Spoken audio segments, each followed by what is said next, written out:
At the end of the Second World War, American military personnel would land on islands in Southeast Asia, in the Pacifics, and create temporary military bases there in order to be able to bomb Japan and supply their soldiers. Some of these islands would be inhabited by hunter-gatherer tribes that were literally living the way we used to live in the rest of the world 5,000 years ago. So naturally, when airplanes landed on these islands and they created airstrips and they created houses, set up temporary houses, they came with chocolate and canned food and all of these things that these hunter-gatherers had literally never ever been exposed to.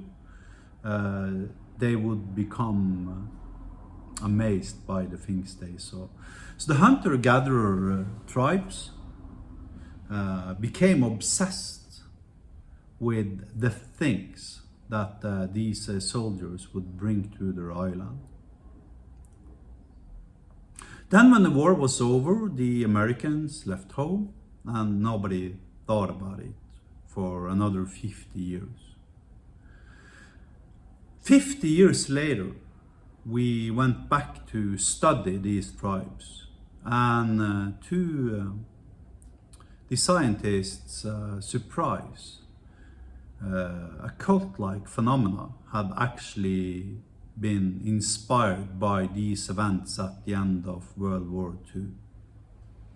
This cult-like phenomena was referred to as cargo cult, because the natives had at that point become obsessed with cargo things. Sunglasses, airplanes, chocolate bars, military boots, t-shirts, things that they had been given by the soldiers 50 years earlier as payment in return for helping them build airstrips or houses or whatever. And the events had completely spiraled out of context to the point where the natives would create artificial sunglasses made out of bamboo, and they would have rituals. Their entire religious belief systems had completely changed and morphed into belief where literally Captain John was their Messiah. He was going to return from the heaven with more cargo, such that they would all live in abundance. And the natives had rituals involving creating fake airplanes out of bamboo that looked like the airplanes the soldiers were flying. They would be marching together on special occasions, the same way the soldiers would sometimes march, in order to invoke and please their gods being, of course, the military soldiers.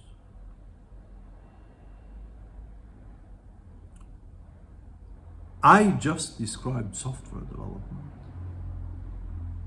Software development is a cargo cult. Don't believe me?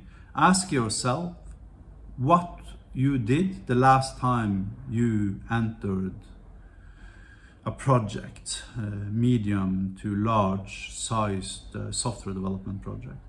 You start a new project today, everybody's going to say, yeah, we're going to need Jira, we're going to need Git, we're going to need CI/CD, we're going to need XUnit, we're going to have to use Xcode, we're going to need VS Code, we're going to need YAML editors, we're going to need etc, etc, etc, etc. And then we're going to need to follow this particular process, Scrum. Then we're going to need a program manager, we're going to need a Scrum master, we're going to need to we're going to have to perform grooming sessions, stand-up meetings. We are going to have to create workboard items, sprints, etc., etc., etc., etc. Software development in 2024 is an exercise in how to join a cargo cult. Because none of these things I mentioned actually have any real value. At some point in time, typically 20 to 50 years ago, in one particular project, they happened to provide one particular team with a specific benefit of some sort. And then superstition kicked in to the point where everybody else believed that we can no longer create functioning software without all of this cargo that surrounds the software project, and that doesn't necessarily imply any actual benefit for our ability to deliver working software.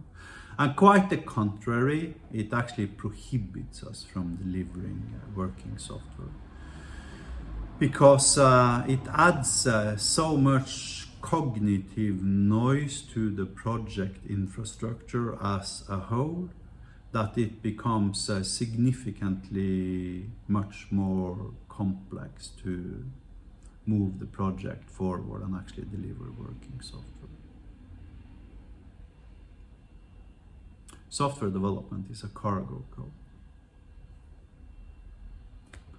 And there we are.